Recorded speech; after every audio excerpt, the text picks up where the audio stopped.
Welcome, everybody, to the NFL show on the Grilling Truth Sports Network. The NFL show is brought to you by Manscaped. Use the promo code TGT20 for 20% off all your Manscaped products. That's why Sam is so closely shaven today. Yeah, exactly. I'm still waiting on the mic. I'm going to get it on Thursday this week or Friday, and so I'll have it by November, and we'll be ready to go. All righty. And also replenishing care and technologies. Make sure you check them out at rcandt.com. All right, guys, let's go ahead. And today we're going to talk about last night's Rams-Bears game, which Sam missed badly by picking the Bears, but I think I did too. And then we will have Sam's quarterback rankings headed into Week 8. But we're going to start off with last night's Rams-Bears game, which was a tough defensive battle for most of the game. And the Rams just kind of wore the Bears out and pulled away at the end, Sam. Yeah, they were consistent offensively all night long. And, of course, the Bears weren't. The Bears barely had a running game. Nick Foles didn't play well. Whereas for the Rams, they ran for 161 yards. So they basically just ground down this Bears defense. This is probably what you have to do against these great defensive runs. If you're able to run the ball and consistently throw in plays where you can get the ball going on the ground, you don't have to throw the ball for 300 yards. You don't have to risk that. And they didn't. The one touchdown the Bears had was defensively. They didn't score offensively. They didn't have an offensive touchdown. So this defense is still legit. But in my mind, their offense is so bad on all facets right now. The Bears don't have any way to stand against a team like the Rams. The Bears' defense is legit, but they're not nearly as dominant as what they were 2 years ago. The team this defense surprised me, even though I thought they were pretty good, was the Rams. And you had Jalen Ramsey, who had one of his team's 2 interceptions. He was physically dominant last night. Yeah, usually the words physically dominant and Jalen Ramsey, they don't go in the same sentence, but really, he made a bunch of good tackles last game. He was aggressive receivers, and this is what you need to see from him moving forward if he wants to get back to the level where he was at. I think it was 2017 or 2018 was the first team All-Pro. He hasn't been that the past 2 years, but I think he can get back to that point and just becomes more aggressive and just kind of gets in the receiver's face a little bit more, makes those difficult tackles. Those are things he hasn't done over the past 2 years. Yeah, and Aaron Donald was his usual phenomenal self. He had a couple sacks. Leonard Floyd had a couple of sacks, and the defense looked really good. And the thing about that defense is when you look at the NFC West, it looks like right now Seattle's going to run away with it. But I can tell you this, from what I saw last night, the way that Rams defense looked, the old adage is defense wins championships. If that adage still holds true in this day and age, Seattle's going to have a fight on their hands by the time this division's said and done. Do the Rams have the best defense in that division? I think they do at this point. Well, I think by far they do. The Cardinals' defense is not that good. Seattle's defense is not that good. The 49ers would be, but they're banged up, and they're not getting Bosa back, I don't think, are they? And if they're not, I think the Rams are the best defense in the NFC West. And with that being said, offensively, they're not terrible. You got Robert Woods, you got Cooper Kupp catching the passes. And when you look at that, I think this division is up for grabs right now, and it's between those two teams. Yeah, I would too. And the Rams and the Seahawks have always played very close to each other the last couple of years. I think the Rams actually have a slight advantage in head-to-head games. So it's going to be a good battle. I think that what could put the Rams over the top, though, is that defense, because they do have Aaron Donald, they have Jalen Ramsey. Like you said, they're doing very good with the pass rush, too. Their pass rush has really come alive last 2 or 3 weeks. So, to me, this is the best defense by far in that division, and it could be the difference maker here and who ends up winning. Yeah, and Jared Goff was efficient, but the thing that struck me when you look at the stats is the fact that he spread the ball around to 7 different receivers, which is different than what we saw a couple years ago, I think, from Jared Goff. Yeah, a couple years ago, he really only had 1 or 2 targets that he was going to all the time. And they do this without their starting tight end. Tyler Higbee was not available for last night. And they had Van Jefferson, Robert Woods, Gerald Everett, Cooper Kupp, Johnny Munt, I think I'm saying that name right, and Josh Reynolds all played a big role. And Reynolds actually ended up leading the team in receiving yards. So they, at this point, are spreading the ball around. They're using all their offensive weapons, which is like a concern I had with them the past 2 years. They really were focusing on just 1 or 2 guys, and they weren't really using everyone. I think they've changed it up a little bit now, and their offense is probably better for it.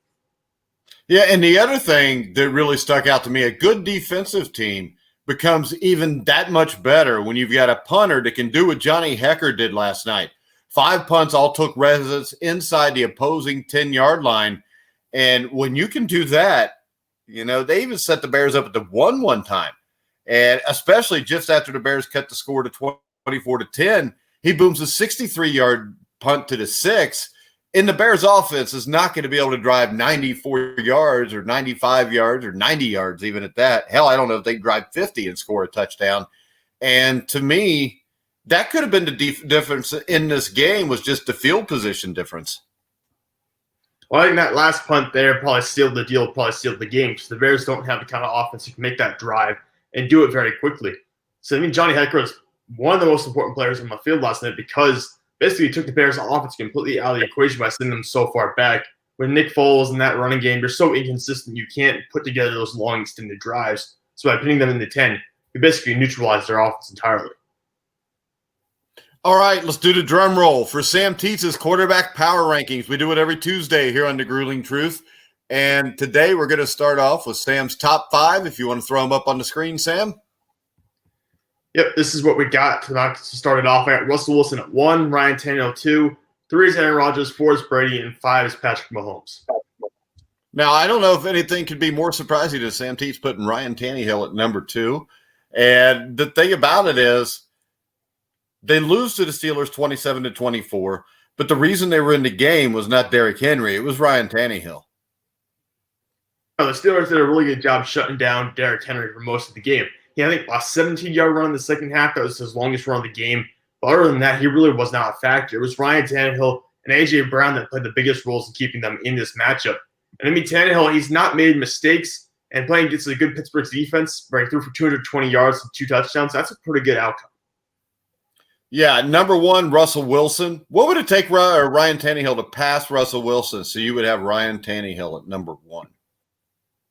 Probably one more bad week from Russell Wilson, because I've done it this way. I think we talked about with Aaron Rodgers. When you have one bad game, to me, that's not a make-or-break kind of thing. Rodgers has had one bad game. Brady's had one bad game.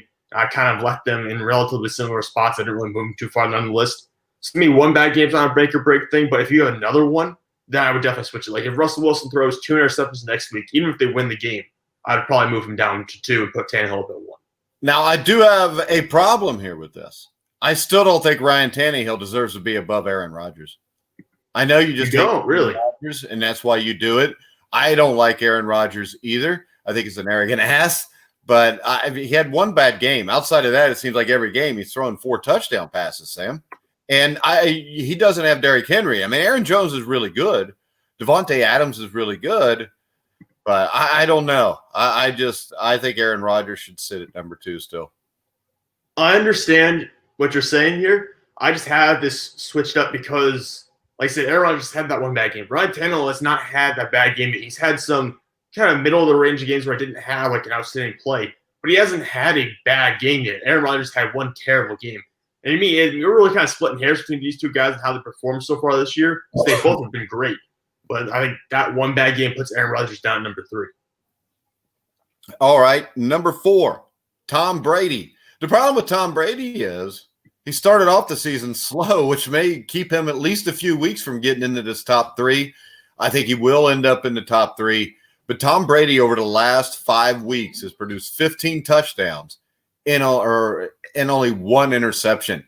If he keeps this up, we're not talking about cracking top 3. We could be talking about Tom Brady all of a sudden possibly being the NFC MVP or the NFL MVP from an NFC team. How many quarterbacks have won an NFL MVP in both conferences? I actually don't know off the top of my head, but he's trending in that direction. I don't think he'll win. I don't think he'll actually win the MVP, but he's going to be in the conversation if he keeps going this direction because he has a passer rating 102.7. He's been performing significantly better. Like I said, the past 5 weeks has not been turning the ball over at all, and he had that big issue early in the year. He threw 3 interceptions in the first 2 games. Now he's turned things around. I think we're seeing more yardage output from him. He has 3 games with at least 3 touchdowns or more.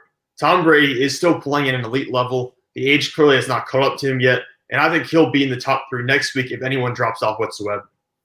All right, and the thing is this. I think he is in the MVP conversation because when I look at this, Seattle, Tennessee, Green Bay, all 3 of them could have stretches where maybe they don't play that well. And Tom Brady, I mean, I think could run the table into 12-4, 13-3 here. And if he's doing it with huge numbers, you remember last year everybody talking about his numbers. But we look at what Cam Newton's doing with that damn near same supporting cast. Tom Brady is still special. And the fact that Tom Brady at 43 years of old, that anybody would rank him above a prime Patrick Mahomes, which you have at number 5, is mind-blowing to consider. Yeah, but is it – I mean, it's not necessarily wrong per se because Patrick Mahomes has had some – What I'm saying is the fact that any 43-year-old man could be ranked ahead of Patrick Mahomes and Desean Watson, that's impressive. That's beyond impressive. Really. That is unprecedented. Yeah, he's almost 20 years older than Patrick Mahomes and Desean Watson, and he is ranked above them so far this year. Just to me, he's played better, and his team has been more successful or just as successful as teams like Kansas City, Green Bay, Tennessee to this point. And he's outperformed Patrick Mahomes so far. Mahomes has been kind of starting out of the gate a little bit slow. He only has 1 interception this year so far. But I think we can both agree from watching him, he has not had that performance where they just go out there and just blow a team out by 40-something points. That hasn't happened yet. Maybe outside of the one win against Baltimore where they destroyed them, he's kind of been slow to start games off. Kansas City's not dominating the way they usually do. So to me, he's having a good year certainly, but not an MVP kind of year. How about this? I think that he's playing as well as he ever has right now. And the reason I say that is this. They're a team in Kansas City that runs the ball more. They play defense. When you put those two things together, it's not like he's getting the opportunities he got before. Before the defense would give up a touchdown, he'd come back, he'd score. I think that with Patrick Mahomes, maybe the more he throws it, the more of a rhythm he gets in and the better quarterback he is. I think the fact here that he's playing well in this kind of slowed down kind of pace of game compared to what they played maybe at the start of last year or the year before, I think bodes well for him. Maybe it makes it so he makes less mistakes. Maybe it helps the team rhythm a little bit more. I just have to adjust to seeing that way because obviously, like I said, this is the first year they had a defense, a quality defense, and a good running game at the same time. So maybe I just have to adjust to seeing him playing that kind of system. All right, Desean Watson at number 6. Desean Watson played well again this last week. He's just under the gun with nothing around him. And I would still say this. If I'm starting an NFL football team, I would not take Russell Wilson as my quarterback or Lamar Jackson or Patrick Mahomes. I would take Desean Watson. Yeah, we're seeing Watson basically do a lot with a little bit right now. I mean, they have when David Johnson and Randall Cobb are your top rushing and receiving options, which they were this past weekend, on a team in 2020 when those guys peaked half a decade ago, it just tells you, I mean, Desean Watson's working with nothing here. The coaching staff is dead in the water pretty much. The defense is past its prime. The defense peaked 3 or 4 years ago. So Desean Watson is trying to give everything at this point. He's having a good year so far, but it's just not supporting cast there. All right, number 7, Josh Allen. Number 8, Drew Brees. Number 9, Justin Herbert. Number 10, Joe Burrow. My problem here is I think you're completely out of your mind to have Justin Herbert ahead of Joe Burrow. I knew this was coming, but Justin Herbert's been ahead of Joe Burrow the past couple of weeks, and you didn't say anything. I was kind of waiting for it to happen eventually. Well, it's because you had even dumber things in front of Joe Burrow the other weeks. So yeah, but I figured if I put these two next to each other, you would say something. So I was waiting for it. But Justin Herbert, let me put it this way: Justin Herbert has had more around him. He does than Joe Burrow, but Justin Herbert is also performing better than Joe Burrow so far. No, he's not. You're out of your freaking mind. How can you say that? I mean, Joe Burrow has done stuff nobody's ever done as a rookie before. And when you look at what he just did, 35 for 47 for 406 yards, 3 touchdowns, 1 rushing touchdown. I mean, Justin Herbert is not as good. He's just not. I mean, Joe Burrow came in at his first game was a little rough, but he started his first game. Justin Herbert sat and watched. Game 2, from then on, I mean, Justin Herbert put up 39, or Joe Burrow put up 30 points in week 2 at Cleveland and threw for over 300 yards while Justin Herbert was still sucking on Coach Lynn's teat. There you go. See that teat? You know, Joe Burrow's also leading the league in pass attempts and passing yards. You think if Justin Herbert threw as many times as he did, the numbers would be relatively equal. Like, it's not that huge of a difference. Crazy because if you put Justin Herbert in Cincinnati behind the Bengals offensive line, he's going to have to throw the ball more. And he's not going to be clean in the pocket. The Chargers' offensive line is significantly better than the Bengals, but almost every offensive line is. So, no, you just like Justin Herbert better because Joe Burrow's a Bengal, and you're jealous because your quarterback's 75 years old in Pittsburgh. Put it this way, Justin Herbert has 12 touchdowns, and Joe Burrow only has 9 throwing so far. And he's played fewer games, as you brought up conveniently. So he's scoring more. Justin Herbert plays with a defense that's pretty good. Joe Burrow plays with a defense that's absolutely horrible. Joe Burrow against the Cleveland Browns. The Bengals gave up a touchdown every drive of the Browns in the second half. And Joe Burrow had to respond every time. And every time he did. Joe Burrow is coached by a 10-year-old Pee Wee football coach. And Justin Herbert's coached by Anthony Lynn, who I think is a decent, solid football coach. I think there's differences here. You got trouble in the Bengals clubhouse, in the locker room, whatever you call it here. So I think you're nuts. I also think that you're absolutely insane to have Lamar Jackson as high as number 11. Yeah, you brought this. This is the same argument you brought the last couple of weeks, I'm assuming. Yeah, because the same argument still stands. I think we've reached an impasse at this point, Mike. I'm always going to have him right around that area. I'm not going to move him far down. I don't care if we reached an impasse or whatever fancy word you want to use.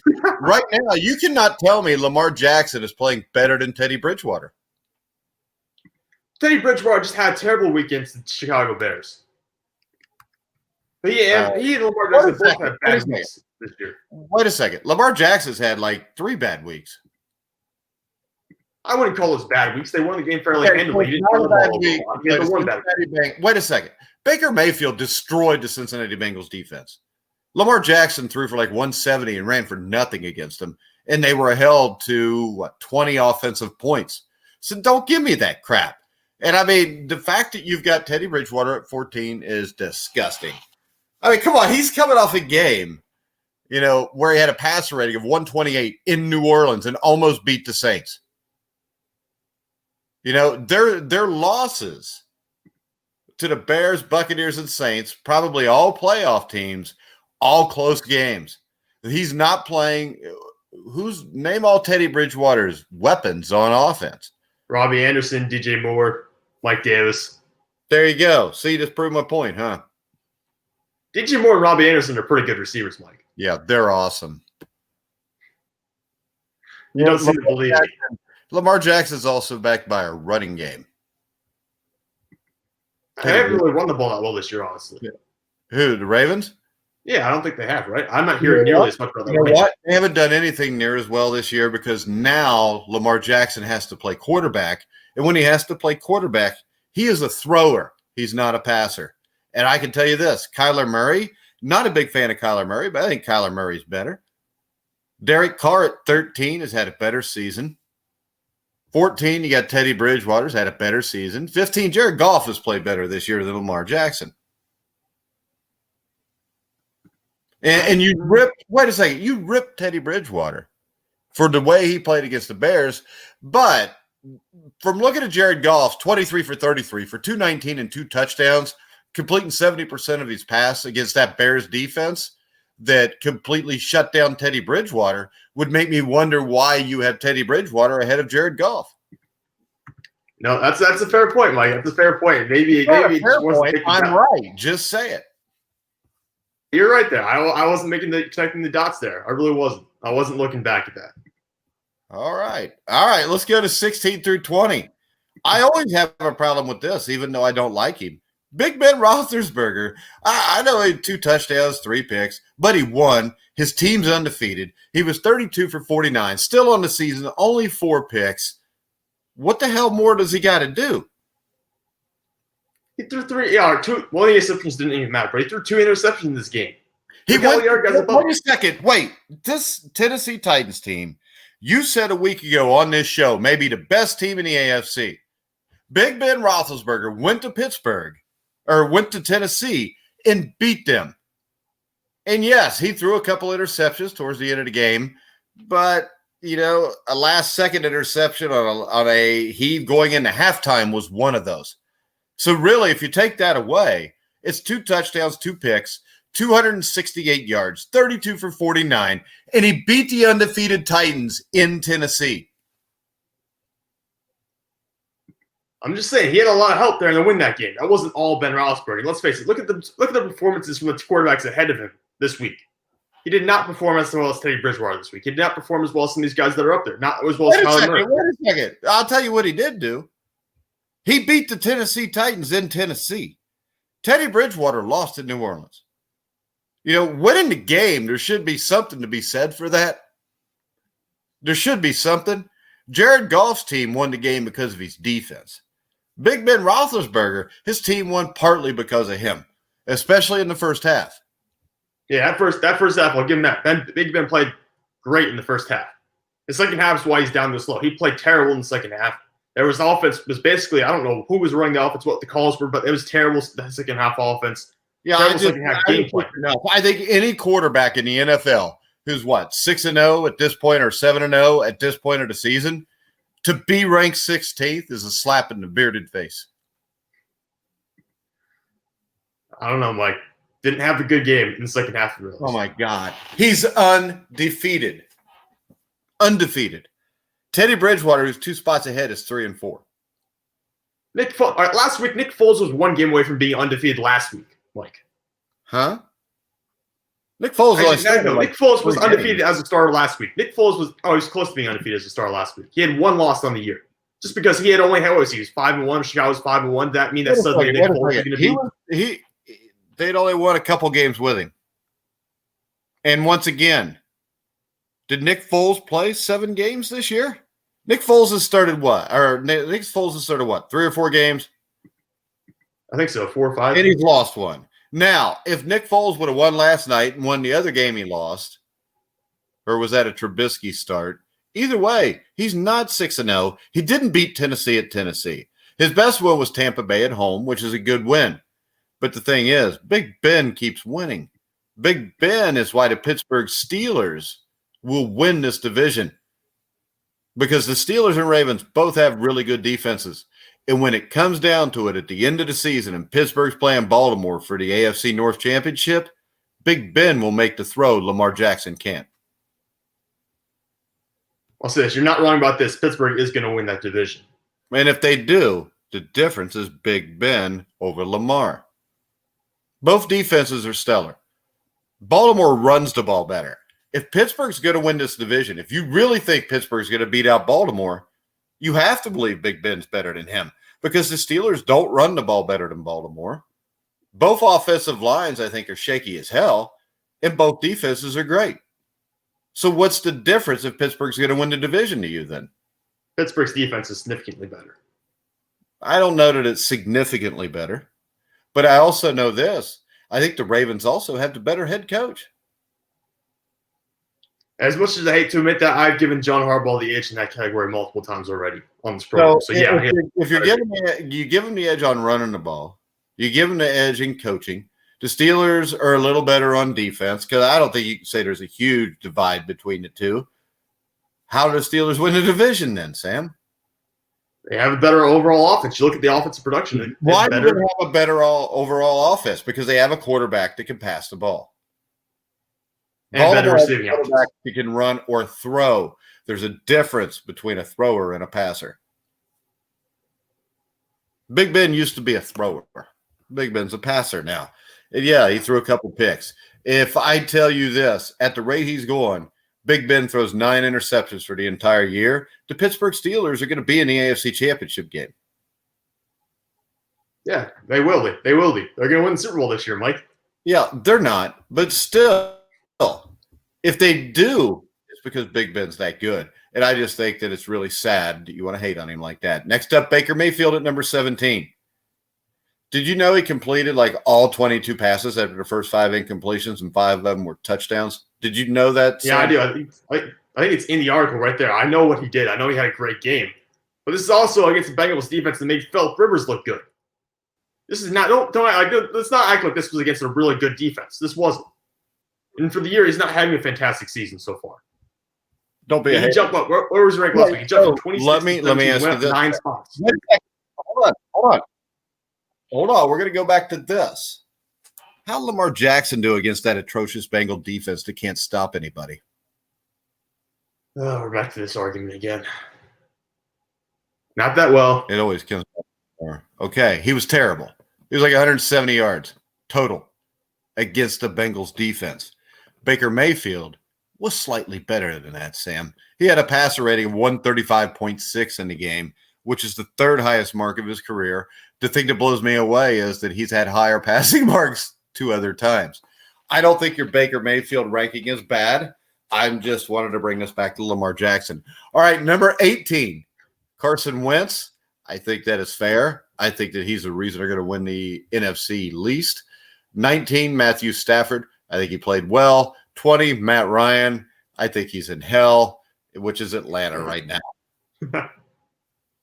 Pretty much. I mean, I think both these guys, Stafford and Ryan, are kind of in similar situations. I think that Stafford has a little more talent around him, at least on the defensive side of the ball. They have a habit of not losing games. They're not blowing games at the very least. And for Matt Ryan, like I said, if Todd Gurley just takes the knee at the 1-yard line, doesn't run to the end zone, they win that game, and he's probably a little bit higher on this list. Yep, but Todd Gurley didn't.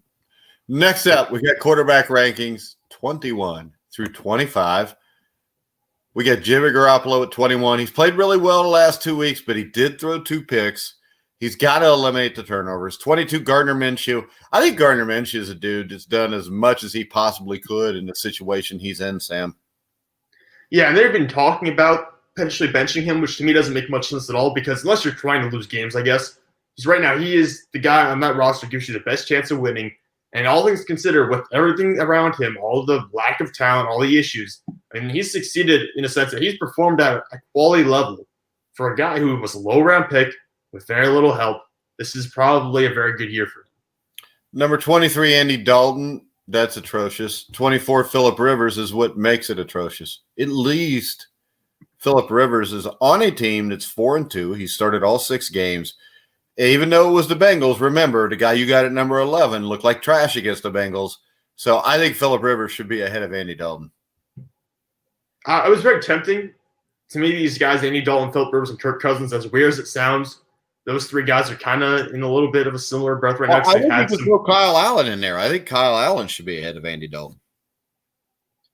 Yeah, he had a little bit of a good game this past week too, even though he only completed 15 of his 25 passes them. So it's a grouping of 3 or 4 guys here that are all relatively close. They can hit or miss. They're hit or miss guys at this point. Let's face it. They're hit or miss week to week, all 4 of these guys.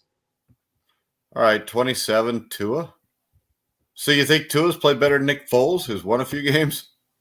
I put it on there. I have no idea where to put Tua at this point. I ranked all the rookies going into the year before they played any games whatsoever.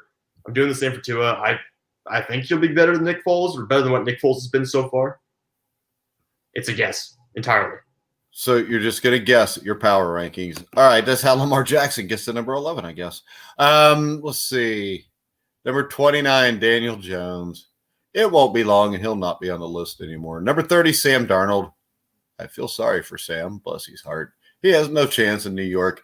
But I can tell you this. I believe the New York Jets will go 0-16.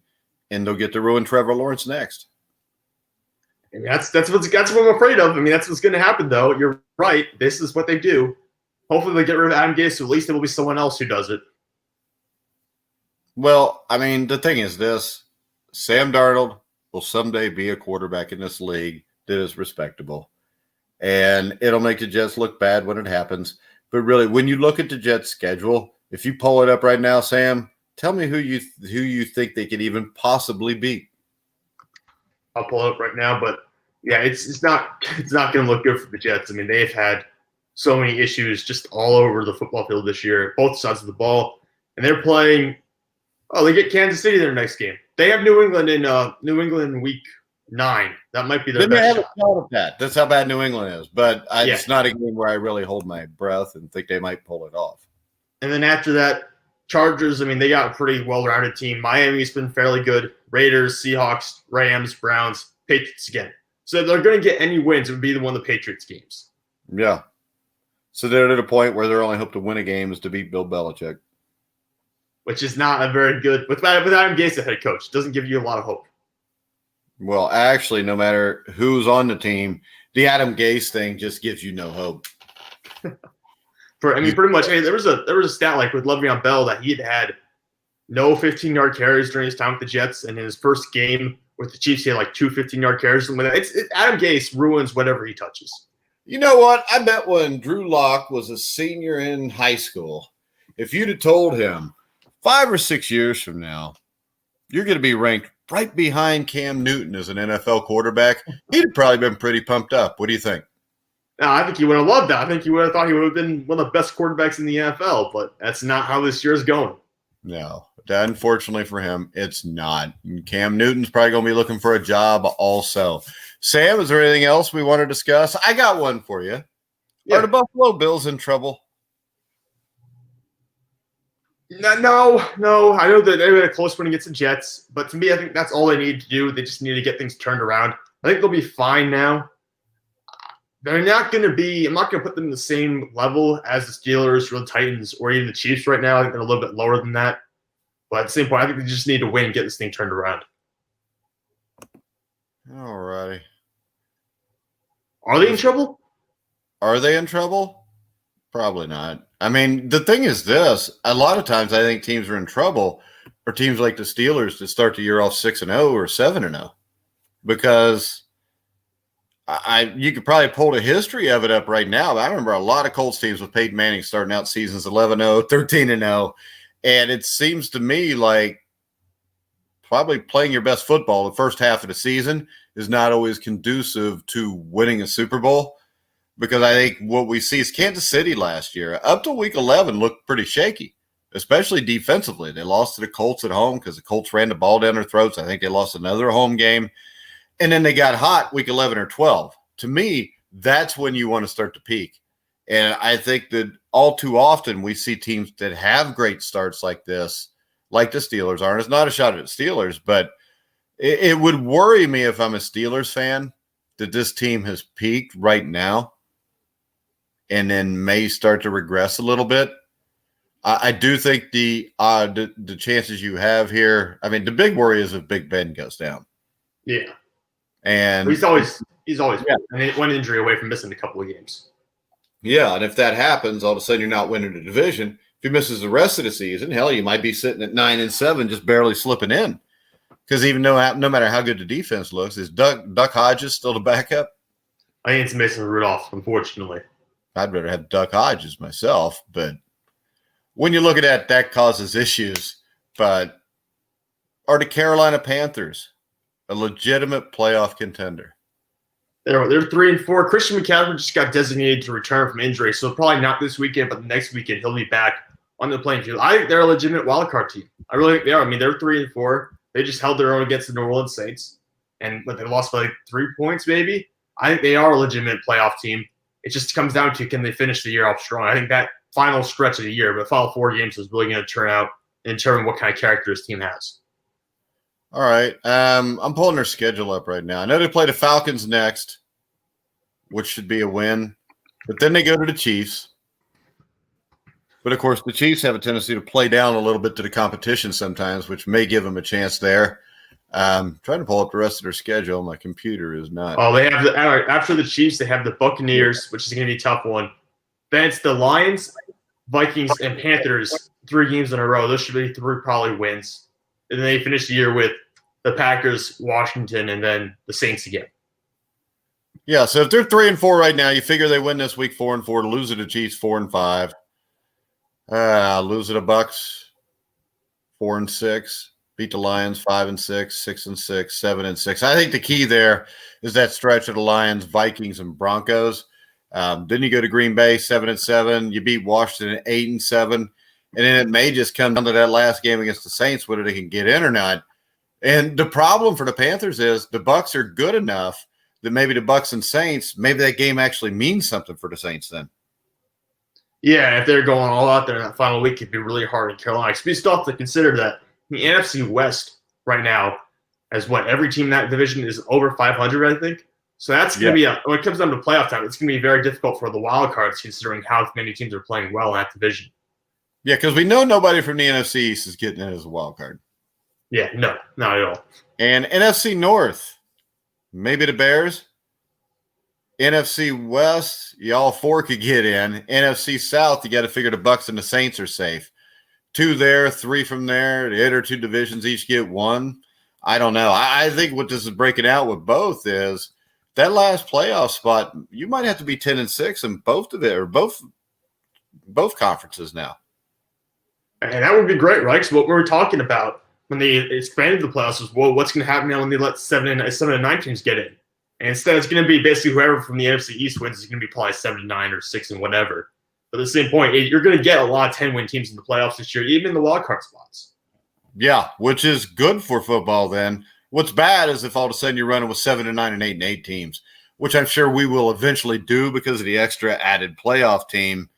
But hell, I remember seasons in the NBA, 82-game season, where in the Eastern, if you look at the mid 80s, I think it was like 1985 or 86.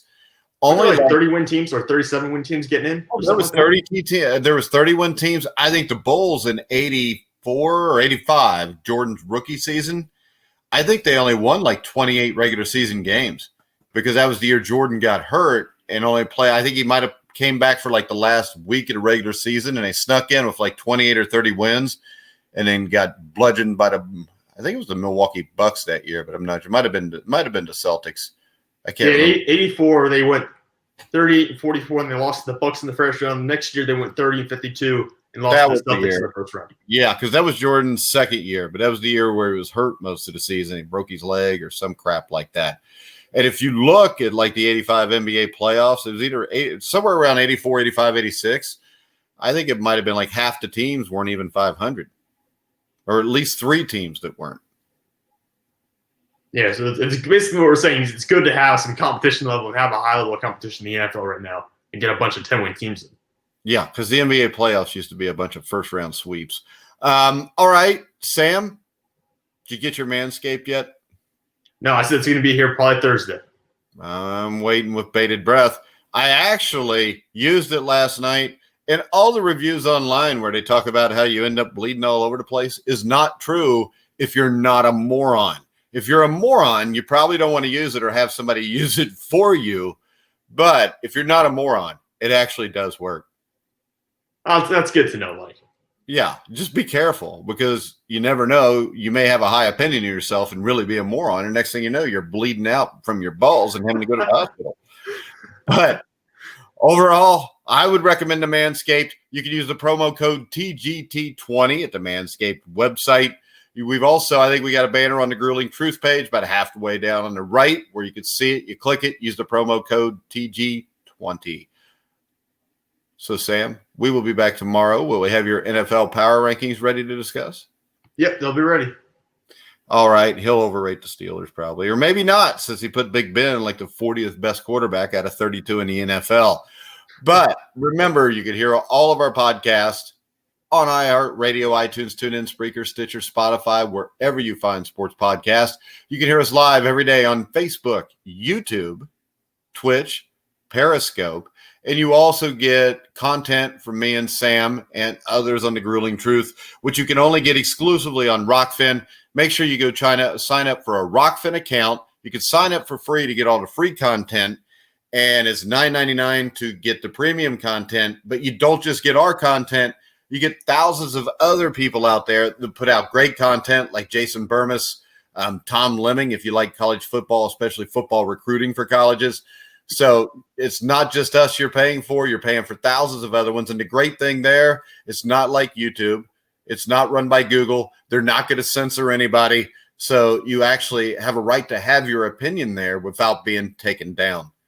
But for now, Sam Teets, you can follow at Sam Teets 33 on Twitter. You can follow me at Grueling Truth, and make sure you go to Twitter and just punch in, just for fun, hashtag Hunter Biden foot jobs. All right, guys, we're going to wrap it up for now. For Sam Teets, I'm Mike Goodpaster. You've been listening and watching to the Grueling Truth, where the legends speak.